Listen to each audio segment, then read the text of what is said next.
everyone, Kumar Dattatreyan here with Agile Meridian, and we're up to our next episode of the Meridian Point. I don't know what number it is. I'm sure you will figure that out when you look at all the ads and stuff. I'm really excited because today we have a special guest on our show. He's an expert in transforming customer service experiences to drive business growth and profitability. Vance Morris has worked with the iconic Disney company, designing and managing resorts, attractions that delivered world-class service and profitability. He now shares his expertise with businesses and professionals through intensive boot camps, seminars, and keynote speeches, while also running his own successful service businesses. Please welcome Vance Morris. Hey, Hi, Vance. And that crowd goes wild. So you still call yourself the Disney guy. I love that. Yeah, well, but it took me a long time to finally come up with a business name that I could use, and Disney wouldn't get me with the Disney police, no cease and desist. Right. So it is now Deliver Service Now Institute, and if you just did the acronym, it's the Disney guy. So I love it. Yeah, I need to come up with a clever acronym like that as well. So tell me about the Disney experience and how that it seems like it was an inspiration behind your businesses right after you left Disney. It really was. I mean, I luckily my time at Disney was at the beginning of my career. So I was completely moldable, and I wasn't going to, I didn't have any bad habits to break. And I mean, to say I learned a lot's certainly an understatement.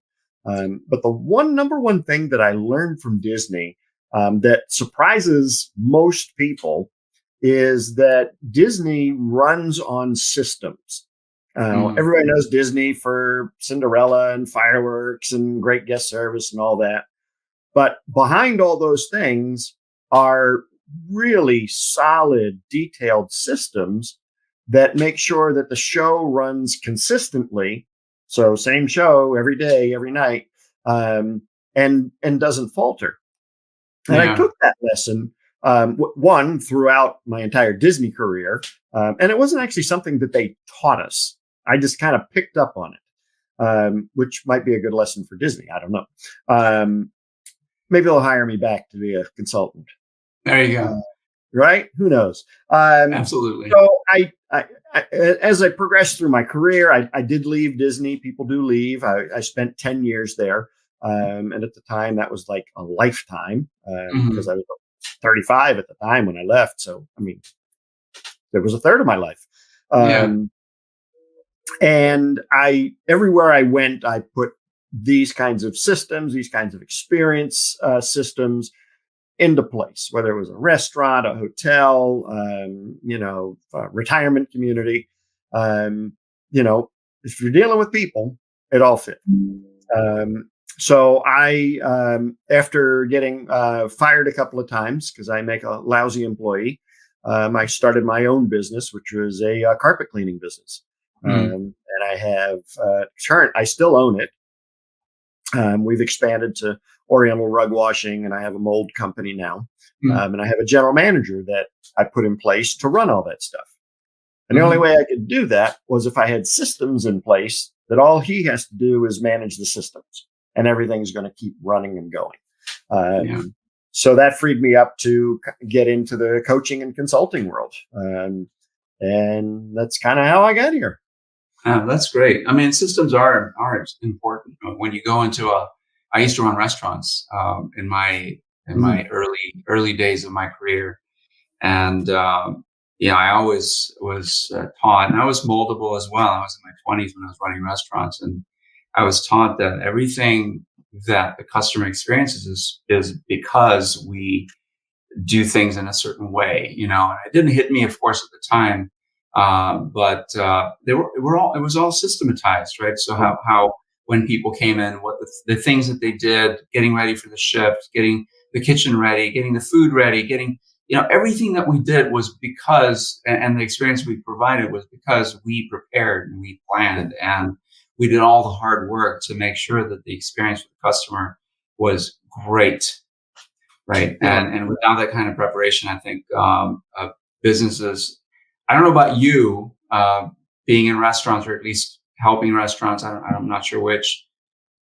When I go into an establishment, whether it's a restaurant or a store, I'm always looking. I'm always looking around to see how it's Oh, being run. Right? Yeah, exactly. I try not yeah. to. I try to just enjoy the It's experience. impossible not to. I've tried it. Just, you know, you see a misspelled word or there's a fork Yeah, on the floor or the bathroom's dirty and you just like, yeah, you want to, you know, yeah, yeah. So so this experience that you've had, and of course you've had businesses that are successful, so much so that you were able to establish systems that were robust enough to leave someone in charge of your baby, right? yeah. So you can focus on other things. What are some strategies, tactics that you employ to get to that stage? Well, sure. So, I mean, it didn't happen overnight. So, I mean, the home service businesses, I mean, we're in our 17th year. Okay. So it took time. But I started right when I started the business, I started with documentation. Mhm. And because it was just me, I documented what I was doing. Mhm. I documented how I entered a customer's home. Documented how to answer the phone. I mean, everything. Mhm. So that when I hired my first employee, I was like, you know, this would be easier because here are all the things you need to do. And I can give them a binder, I can give them the videos and say, this is how we're going to do things. And of course, I mean, they trained with me, but they Yeah. had that as a reference tool. And that became our standard operating procedure, SOPs. Yeah. Um, and when I say document, I mean I'm literally talking about how we scripted each individual thing. So I'll give you an example if that's okay. Mhm. Um, I mentioned getting into the customer's home. Yeah. We've turned that into an experience. Mhm. And so the scripting would look like this. So we park our van in the street. We don't park in the driveway because, God forbid, I got an oil leak and now I got something else I got to clean up. The technician gets out in a clean, crisp uniform because he carries extra uniforms on his van in case he gets dirty beforehand. He gathers up his tool bag, his magic carpet, and a little gift. He walks up to the door, he lays down his magic carpet, and then he knocks on the door. He doesn't ring the bell because friends knock, salespeople ring bells. He takes Ah. 2 steps back from the screen door. Now, we were doing this before COVID, so it's not a Yeah. COVID thing. Yeah. But my technicians are all big guys. So we Yeah. don't want to scare 90-year-old Mrs. McGillicuddy and give her a heart attack before we even get in the door. So we take a couple of steps back. Mrs. McGillicuddy opens the door or answers the door. We say, "Hi, my name's Josh. I'm here to create your healthy home. May I come in?" And Mhm. then once she invites us into her home, we do an exaggeration of wiping our feet on the magic carpet. We put little booties on our now clean shoes. We enter the home and we present Mrs. McGillicuddy with a gift. Now, Mm. when was the last time you had a home service person, an electrician, a home inspector, a carpet cleaner give you a gift and they haven't even done any work yet, that you haven't even paid them anything? They just gave it to you. Never. My point Never. exactly. Yeah. Um, and the gift is nothing, tremendous. It's a custom little blue box, and inside the box is a bottle of spot remover, a bag of cookies, and a little note from me saying thank you for allowing us into your home. Here's my personal cell phone number if you have any problems. Yes. And that's it. That is the entire script. Now, Yeah. the gift thing does two things for us. The gift starts a process called reciprocity. So Mhm. I give a gift to you. You feel compelled to give something back to me when I ask for it Yeah. because I've already given you something. So when it comes time for us to do our sales presentation in the home, um, customers now feel compelled to Yeah. not be cheap and go with the lowest package, but choose a higher package than they had anticipated on. Yeah. And when we implemented this gift, we saw a 26% increase in our mid-tier package, which for us Mm, was about $65,000 of additional sales every year just by mm, implementing the gift. mm, So mm. when I'm talking systems, when I'm talking, documentation, that's the level of detail you have to get when you're trying to teach another person or teach, the employee or the whoever's answering your phone what to do. That's the level of detail you need to go into. Yeah, I imagine that not only gives that person, coming into that role, the reference material to be successful at their job, but also for you as the business owner or the GM or whatever, whoever it is, it even just documenting all the steps, it's a process. I would imagine that you're going to go through many iterations of this process Oh, to get it right, and you change it. It's not like you write it and you forget it. And like right. here's the SOP. Go forth and conquer the sales world. Yeah.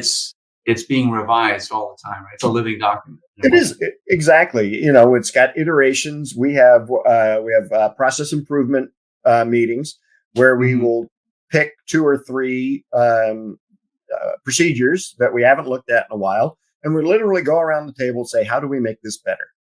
Mm. And that was directly from Walt Disney.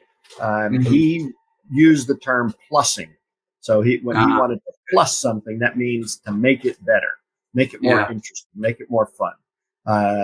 And so that's what we do. We have plussing meetings and we try and figure out, okay, how do we answer the phone better?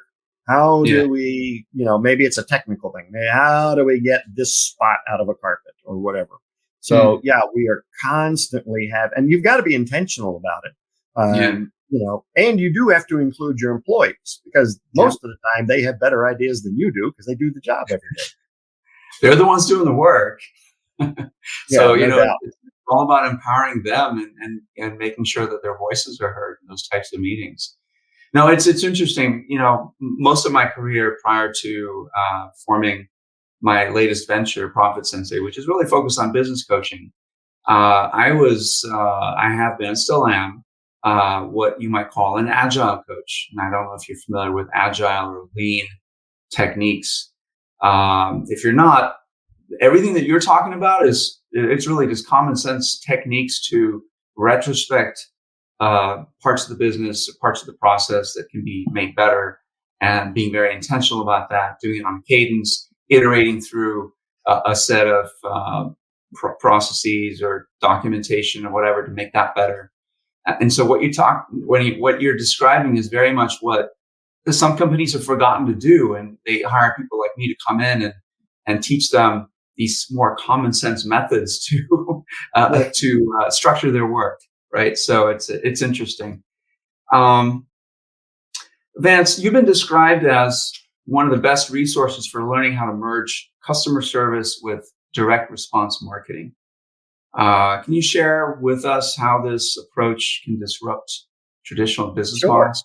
So everything in your business that touches the customer is going to be an experience, whether you know it or not, and whether you like it or not. So, if you look at the customer journey, what is the first point of contact that a customer has with you? Is it a website? Is it a postcard? Is it, a billboard, etc.?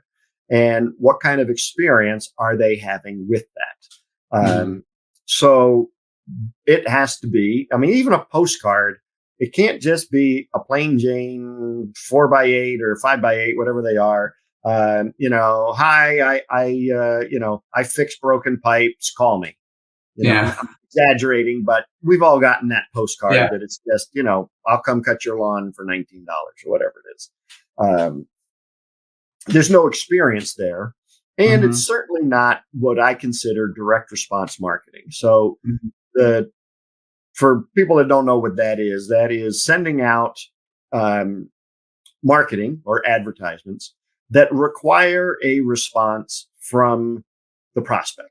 So Yeah. whether that be, you see them all the time on Facebook ads, hey, here's a free blueprint on how to get better Facebook engagement. Click here and enter your name and your email, and we'll send it to you for free. That's a version of direct response marketing.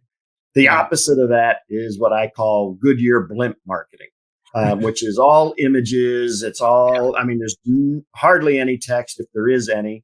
And I bet you if I went up to the marketing director of Goodyear and I asked him, every time you fly that blimp over a football game, how many tires do you sell? They won't be able to answer the question because they Right. don't know. And as a Yeah. small business owner, we can't afford not to know. We can't just go blow, $1,000 or $100,000 on a marketing campaign and not know how to track the ROI of Right. that ad spend. Yeah. And with direct response marketing, every dollar in your advertising is held accountable. You Mm. send $1 out, you're hoping he comes back with a whole bunch of his little dollar buddies into Yeah. your bank account. Right. And with image advertising, you can't do that. Now, Yeah. are images bad? No. Do images play a significant role in any advertising? Certainly. I'd be silly to say otherwise. But the image has to help the copy, and the copy has to have Yeah. a call to action that is a very specific call to action, either enter your phone number or your email or call this number or visit this website or whatever. It's got to be a very clear call to action. So the marketing pieces that I create are very entertaining. The ones that I create for my customers or my clients, very entertaining in that they use experiences, but it is all centered around direct response marketing. Mm. So they have to do something. And so this approach to combine customer service with direct marketing is what exactly? So you're sort of interacting with your existing customers with mailings and things that ask them to do something, to click something, to respond in some way. Yeah, it certainly is, and it's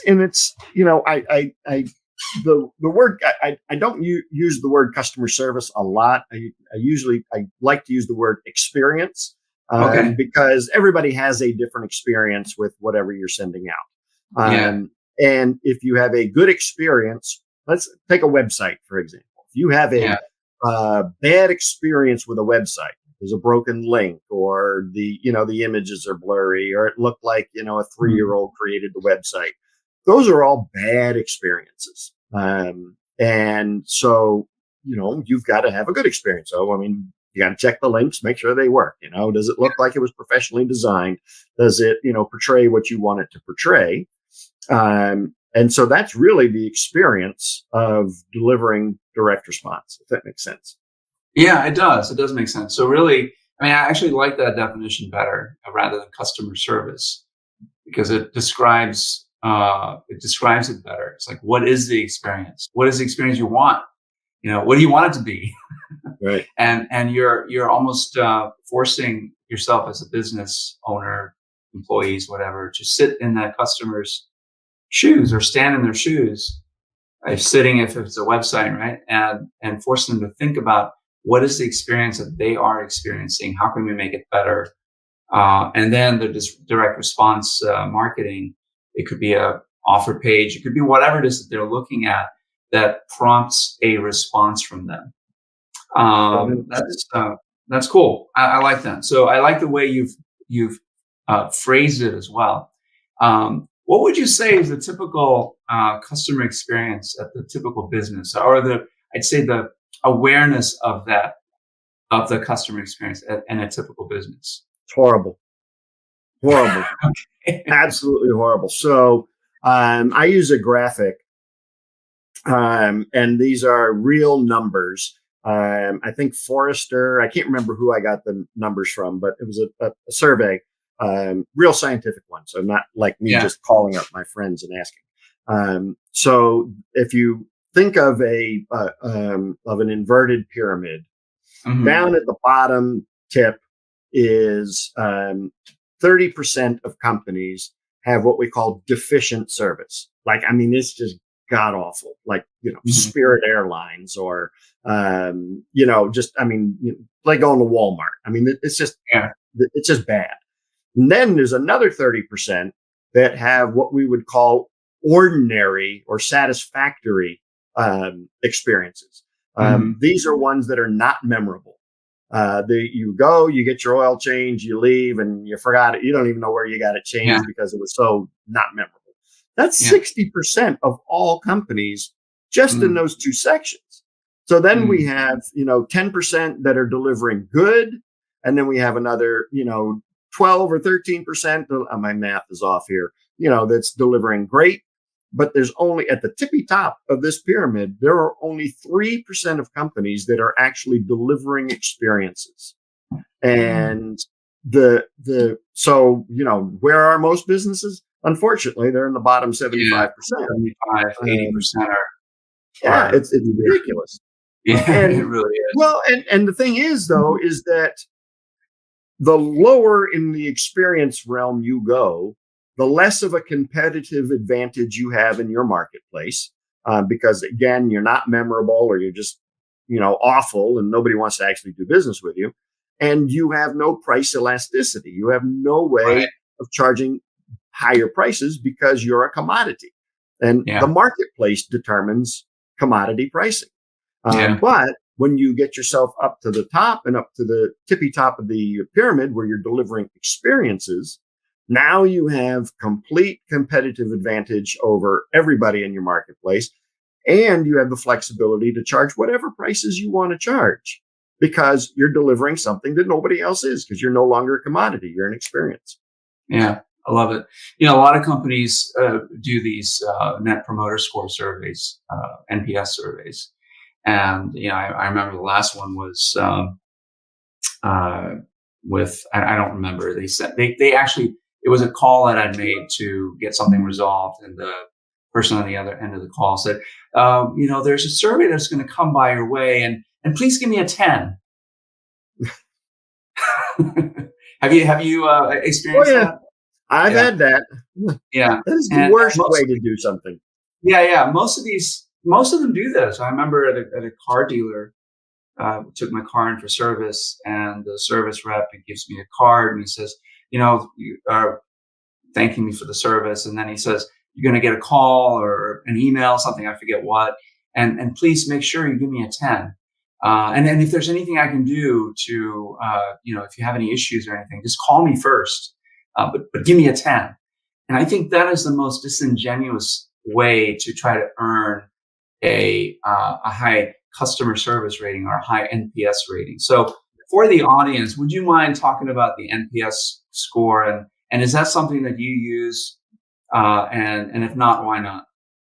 Well, yeah, no, certainly we use that. That's really the best and the easiest metric to use to measure how well you're doing. And I always get the phrase wrong, but it's, on a scale of 1 to 5, how likely are you to refer us, to friends and family or something along those lines. Yeah. And anything less than a 4, you're in trouble, Bubba. Yeah. And I think the sweet spot though for companies is like between 4.3 and 4.6, somewhere in there, because you can't be perfect. So, if you think you have an NPS score of 5, you're smoking the funny stuff. Right. Is it possible? Yes, if you only have 2 people responding and they both gave you a 5, okay, fine. If you got 300 that are responding and you have a perfect 5, I would be questioning the score. Yeah, probably buying reviews, kind of like these people that. Oh yeah, it's a game. You can game any of the systems, but But if you do it the right way, it is a great measure of how you're doing delivering the service that you say you're going to deliver.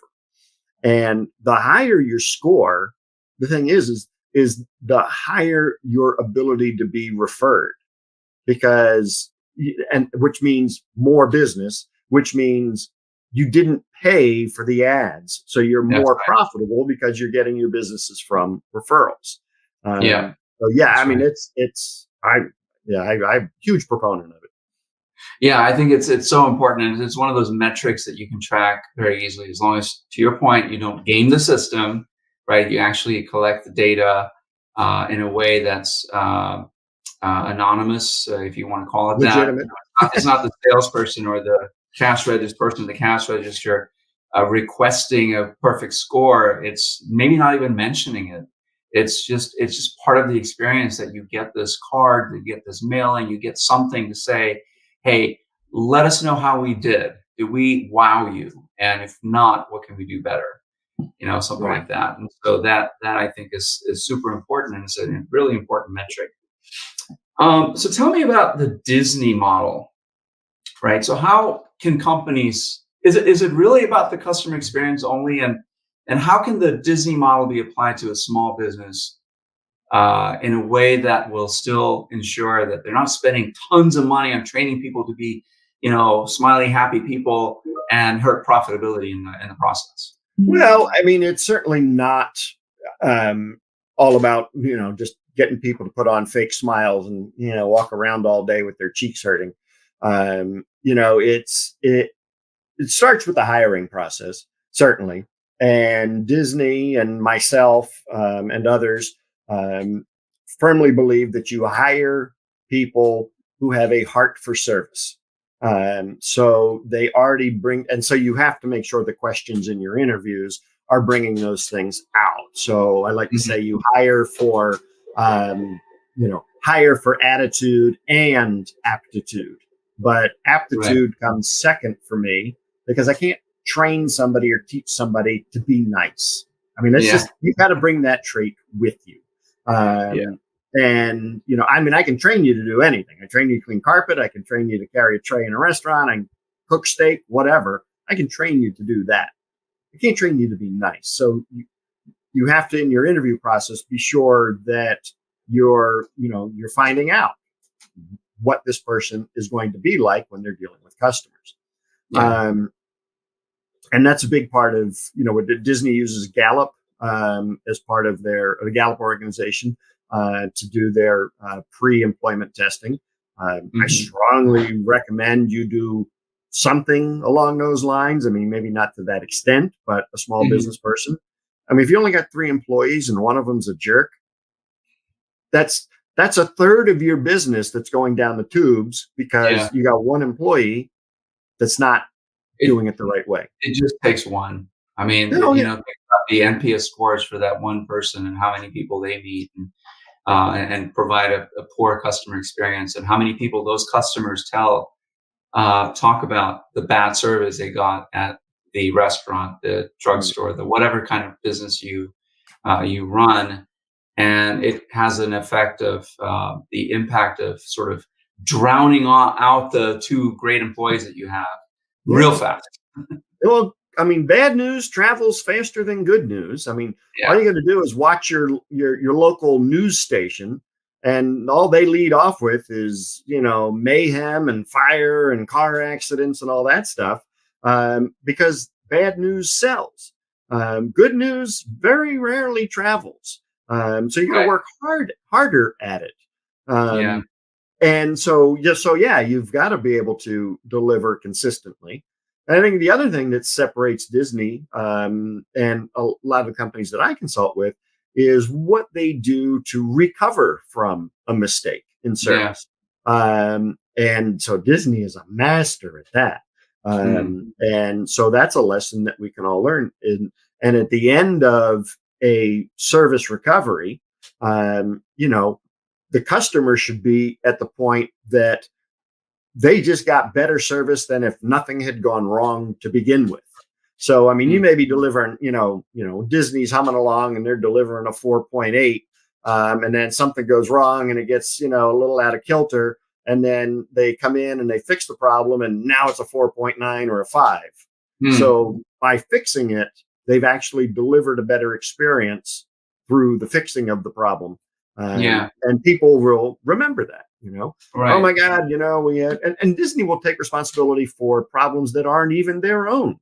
Mm. Like, people arrive at the resort at midnight and they should have, arrived at 3 in the afternoon, and they're cranky, they're tired, the plane was delayed, and then the Yeah. Uber, got lost and all this stuff.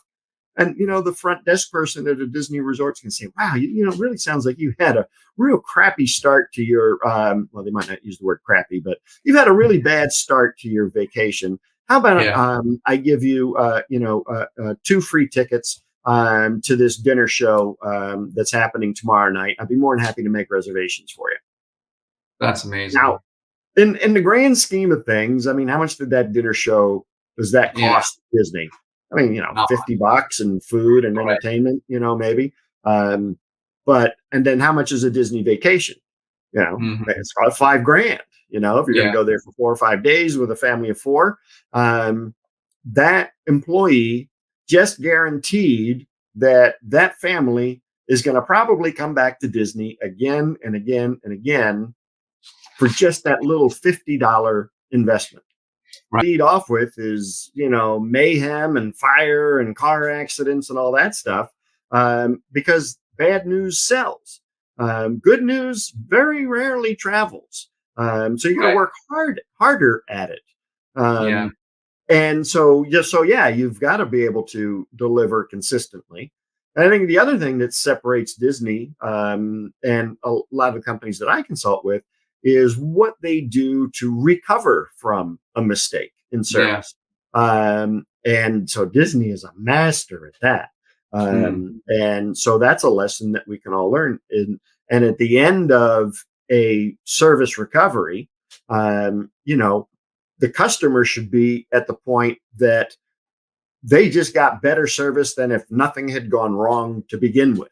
So, I mean, you Mm. may be delivering, Disney's humming along and they're delivering a 4.8, and then something goes wrong and it gets, a little out of kilter. And then they come in and they fix the problem, and now it's a 4.9 or a 5. Mm. So by fixing it, they've actually delivered a better experience through the fixing of the problem. Yeah. And people will remember that, oh Right. my God, we had, and Disney will take responsibility for problems that aren't even their own. Mm. Like, people arrive at the resort at midnight and they should have, arrived at 3 in the afternoon, and they're cranky, they're tired, the plane was delayed, and then the Yeah. Uber, got lost and all this stuff. And the front desk person at a Disney resort can say, "Wow, it really sounds like you had a real crappy start to your." Well, they might not use the word crappy, but you've had a really bad start to your vacation. How about Yeah. I give you, 2 free tickets to this dinner show that's happening tomorrow night? I'd be more than happy to make reservations for you. That's amazing. Now, in the grand scheme of things, I mean, how much did that dinner show does that Yeah. cost Disney? I mean, No. $50 and food and Right. entertainment, maybe. Um, but and then how much is a Disney vacation? Hmm. It's about 5 grand. If you're going to Yeah. go there for 4 or 5 days with a family of four, um, that employee just guaranteed that that family is going to probably come back to Disney again and again and again for just that little $50 investment. Right. Now, as I understand it, employees at Disney, I don't know if this is still true, but as I understand it, employees have the freedom to do these kinds of things without getting approval from their bosses up to a Mhm. certain amount. Is that Yeah. true? Yes. Yeah. Yeah, definitely. Rich Carlton does the same thing. Every employee at Rich Carlton's given, I think it was like $2,500 Yeah. in discretionary spending to make a guest happy Yeah. without question. You know, And uh, Now if they blew it and gave a $2,000, service recovery when it could have easily been done with 20, mhm, or it wasn't, commensurate to the problem, then there probably is a coaching session afterwards. yeah. But no, nobody will ever say, no, no, you can't do that. Yeah, no, definitely. And your employees should be, first thing I do, like I consult with a lot of professional services, and they have offices, and they usually have a front desk person. Mhm, And so she's the first point of contact for a lot of people. Usually, especially in a doctor's office, the doctor is what? Late. Always. Even if Mhm. you're the first appointment of the day, somehow he manages to run behind. So what we do is we actually give Marge, the lady at the front desk, we give her a bunch of $5 Starbucks Mm. coupons. And, when people come in and they sign in, and Marge preemptively says, "Hey, by the way, the doc's running late today. Really sorry. Here's a coupon to go to Starbucks and get yourself a free coffee on us. We apologize for the inconvenience." Now That's you amazing. don't feel so bad. Yeah, that's And amazing. by doing that, at the end of the month, if the doctor's doing P&L reviews, he's going to look at the line item for like customer service or coffee and say, Yeah, why the hell did we give away, $1,200 in coffee last month? yeah, Because that's how many times you were late, buddy. yeah, yeah. And I love so, it. I love it. you know, Yeah, it's giving employees the freedom to make the right decision. Of course, yeah, hiring the right employees in the first place and using some mechanism by which you screen for fit, personality fit, uh, personality that fits the experience that you're trying to provide to your customers. And then I've actually experienced this with you. When the first time you and I met, I got a card in the mail thanking me for the meeting. And I thought that was fantastic. I love the touch, and I started to think about my businesses, right? What do we do that? And we do to a certain extent. We send our clients a nice mug at the end of the year, and we thank them for their service. We send them some cards here and there. But I've never had someone send me a card thanking me for my time for just a one-on-one meeting. I think that was brilliant. And I started to think about the questions I was going to ask you, sort of the customer experience. And you didn't ask me to do anything in the card, but it helped me remember you. And I imagine that when you meet with people, you do this, they're going to remember you because now they have this card that they got from you, they're well, thanking them for. I mean, I think we talked about it earlier. I mean, it's common sense things. And, it's what my mother taught me how to Yeah. be polite and what makes sense. You gave time to me, and I'm like, thank you for Yeah. trusting me with your time. And I could have sent you an email, but it wouldn't Yeah. have the same impact. And, sending something like that shows that you truly valued what just occurred, whether it's a purchase, whether it's, a meeting or what have you. I Yeah. can't, I mean, we still in the carpet business, we do handwritten thank you notes to every single one of our customers Mm. every week. We're writing like 90 to 100 handwritten thank you notes every week. That's a lot of writing. It's a lot of writing. I mean, I used to do it myself. And once Yeah. I got above like 50 cards a week, I was like, I can't do this anymore. One, my hand hurts. But so we actually, you know what? You know how you do this? Well, one, you could get a machine that'll do it. They Yeah. actually have the robots that put the pen in their hand. Yeah. But we go to the local senior center. We go down there with a Oh, couple of boxes of cards, and we have a couple of retired grandmas just go in there and write thank you notes for us. I love it. That is Doesn't so cost me brilliant. anything. I mean, it cost me some coffee to, keep Yeah. them going, but That is brilliant. Really brilliant. Okay, so with changes in culture, changes in attitudes, the Gen Z, the new folks that are starting to grow up, come of age and start working, demands, the customer experience expectations are going to change. They change all the time. What would you say, or do they? I mean, or do these sort of principles that you've built your businesses on, do they stand the test of time, if you will? I think they do.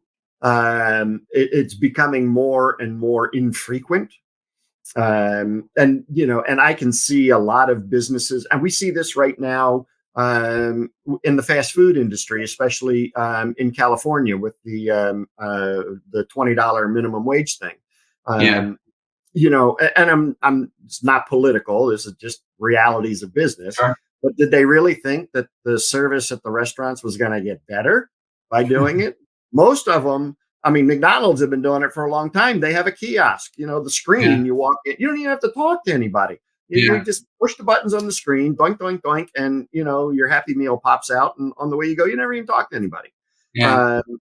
Um, that is happening more and more frequently yeah, I mean, even in higher end restaurants. I mean, Mhm. we go to our local seafood place, and no longer do they present the check anymore with a little thank you on it and a little smiley face and purple pen that you used to get from the Yeah. waitress. Now they come over there with a doodad, electronic thing, and while you're standing at the table, you stick your card in it, and then they Yeah. put it in your face because you Yeah. got to add the tip while they're standing there. Yeah. I know. This is not progress. You know? No, Um, it's not. Yeah. you know, And then you so don't have time to sort of the tip amounts or the percentages are 25, 22, and 20. There's nothing less than that. And so if you want to give them something less, you have to find the custom amount tip and yeah, yeah, it's yeah, no, it's it's bad. So I think I had a conversation earlier with a executive coach, and it was funny. I said, what if I'm walking around and I want to refer somebody to you? What word should I be listening for? And I wrote it down.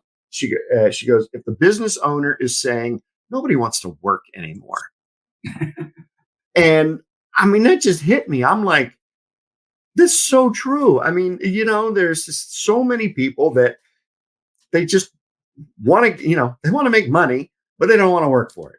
And so yeah. she does that. But you see that so often now with, you know, people just delivering adequate or below adequate service and expecting to be tipped or Yeah. compensated for doing a great job. Yeah. Well, there's still service oriented businesses out there, and I don't think that will stop anytime unless everything gets automated or everything gets roboticized in some way, shape, or form. Hopefully not in my lifetime, and hopefully not in my kids' lifetime. But what would you say? What would be a bit of advice you would give small businesses, medium-sized businesses? You know, maybe something I haven't asked you yet, or something that you'd just like to share with them. Well, I mean, I think your pricing strategy has to be towards the higher end. I direct all of my clients, stop going low, stop competing on price, start jacking your prices up, because when you have higher prices, you can provide better experiences. Okay. And to your point earlier, you said, hopefully the robots don't take over. The ones that are going to survive are the premium services. Yeah. I saw the ad for the around the world cruise. It takes 6 months, and it's run by a high end resort, Ritz Carlton or somebody, and the darn cruise is $300,000, but Mm, the ratio of crew members to guests is almost 1 to 1, mm, and so if you're providing experiences, you can charge premium for it.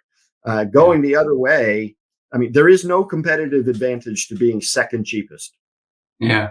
I mean, Absolutely. you can't write an ad, hey, I'm worth the second cheapest. That doesn't work, right? Because somebody's going to No. say, well, who's cheaper? We're going to go with them. Yeah. So there's no sense in going that direction. Go high. Yeah. That's great advice. Vance, thank you so much for being on the show. I really enjoyed the conversation. I'm sure the listeners yeah, will as well. How can people get a hold of you, reach you? Yeah, sure. Best way is through the website, deliverservicenow.com. There's a whole bunch of free reports and strategies and things you can download that'll certainly get you started on creating experiences in your business, give you some ideas to think about and how to market them. So, even with the free stuff, I deliver good things. So, Yeah, that's awesome. deliverservicenow.com is the best. All right, I'll make sure to include that in the show notes below, and we'll try to have you back again, maybe with some other questions about business building and building great customer experiences. Thank you Well, so that would be a much. lot of fun. That'd be fun. Thank you. All right, take care. Bye Thank you, bye. sir.